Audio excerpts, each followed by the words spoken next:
All right, that was a lot of preamble. Now it is time to dive into Notion, because it is called a notion of life, not a talking about life of life. So let's first navigate towards the knowledge classification database, which of course lives inside of our database collection zone. And all right, let's open this one up, navigate to the master table view, and explore the different properties. So the first property is the name of the knowledge context. And as a sort of placeholder inside of this particular table, I used the 6 different life areas, which we are going to explore in a later video. And basically this context sort of describes the type of knowledge that would fall in here. And like I mentioned earlier, if you don't know these by heart, then probably it should not be a knowledge context. What I've also done is, instead of just giving things a very tiny name or label, I made them a bit more elaborate. Because if you're using tiny labels, you will notice that things start becoming bloated and complex very fast, because you have this particular piece of knowledge and then you ask yourself, does that fall under health? Does it fall under biohacking? Does it fall under fitness, under sports? Does it fall under all of those? And then we need to classify something under 4 different classifications. And like that, it becomes very complicated very fast. So instead, we take these contexts and make them slightly bigger, right? So this is the physical area, and it's everything including health, well-being, fitness, nutrition. It's the mental area, including learning, character building, positive psychology. So I have these slightly broader umbrellas so that it's more clear to what I would assign a knowledge piece to. So even though this maybe looks more complex, actually it helps us to have fewer classes, and the fewer classes, the better. Like I mentioned earlier, it is so easy to over-classify knowledge. So the fewer, the better. Over here, you'll see we have this one knowledge context, which is just a dot.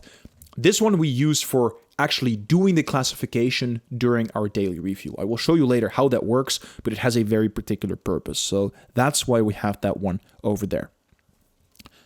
The next property is a formula. And what this formula does, it's basically calculating the amount of knowledge pieces that are related to this classification. So for each piece of knowledge that we relate, we will have 1 extra added to this relationship. Now you can just copy this formula if you want to use it, but basically it shows us in one very quick glance how many relationships each knowledge context have. So the creative area over here has 5 different knowledge pieces linked to it. And then of course, lastly, we have a relationship to the knowledge database, because that is where our knowledge pieces lives, and that is how we connect them to this classification, right? So these 2 databases need to be connected to each other. Simple database does what it is supposed to do, and that is all that we need. Then let's have a view at this view. And this one over here is a list view, and it's basically showing us all of our knowledge classes sorted by the amount of connections that we have, right? So we have a sort over here that says total relationships descending, meaning that the knowledge class with the most relationships is shown at the top and the one with the least is shown at the bottom. That then leads us to the actual knowledge classification page. So let's open up this creative area, and it's essentially a very simple page. What you see over here is a linked version of the knowledge database. So let me just briefly show you. We have the knowledge database. This is the database in which we store all of our knowledge, and we have a separate video on this one. And then in this database, a certain knowledge piece, like for example, this dummy entry, the great things that you do, is related to the creative area.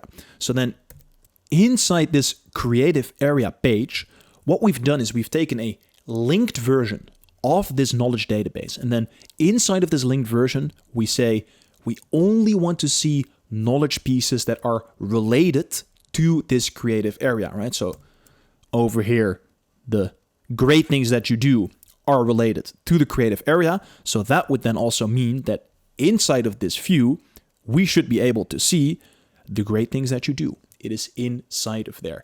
And then The other thing that we did here is that we grouped this view by rating. So over here you can see we have the different rating for the knowledge pieces, whereby the most valuable knowledge pieces are on top. Those are the triple diamonds, and the least valuable ones are in the bottom. That's the single stars. And just like that, we can very easily check for this particular class. Okay, what is my most important knowledge? My most important knowledge is this book, The Lean Startup. Cool. Just see that in one overview. And then in addition, we also sorted it in such a way that the last edited knowledge piece is on top. And we do that by setting this to descending. So it means that the pieces that we've engaged with the most recently will be in the top within this little subgroup of the rating. And like that on every page, let me go to the classification database, we have that same constellation. And inside of the template, of course, the filter is set to knowledge classification contains template. And once again, the cool thing that Notion allows us to do by then creating this template, this filter is automatically replaced by the actual name of the page that we've just created. And that is very simple how we use the knowledge classification template.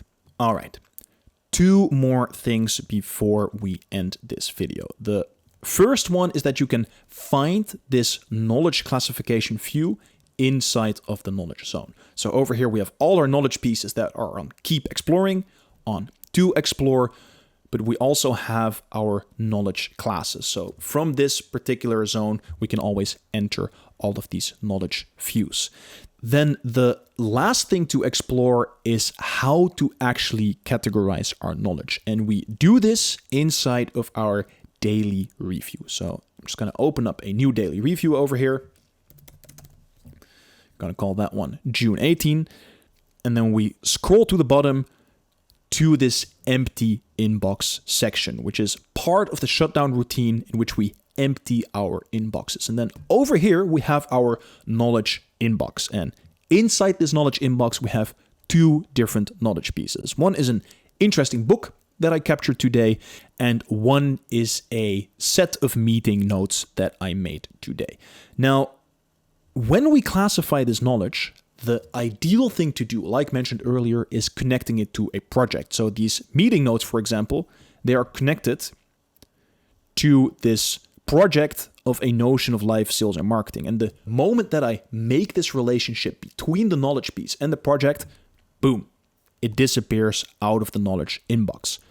However, if I want to connect something to a knowledge classification, it doesn't disappear straight away. So let's say this interesting book is related to the creative area. It stays here for a bit longer because ideally we connect something to a project. So once it's connected to a project, that is enough. But sometimes we might also want to attach it to a knowledge classification before we attach it to a project. Once again, I rarely do this, but if you want to classify things by knowledge classification, then you can first do that and then afterwards still connect it to a project, because we try to always connect it to a project. In the rare occasion where it's just something that you want to put under a knowledge classification, then you can use this dot page over here. And the moment I click it, the knowledge piece disappears. And the way we do that is by setting up this filter that says knowledge classification pieces are not allowed to be linked to this dot page. The moment they are, they disappear from this view. And the second filter is that the project tracker is empty. So the moment it is related to a project, a knowledge piece disappears. So connect it to a class and a project, or connect it to just a classification. So if this video is valuable to you, then please like and subscribe down below. It really does help.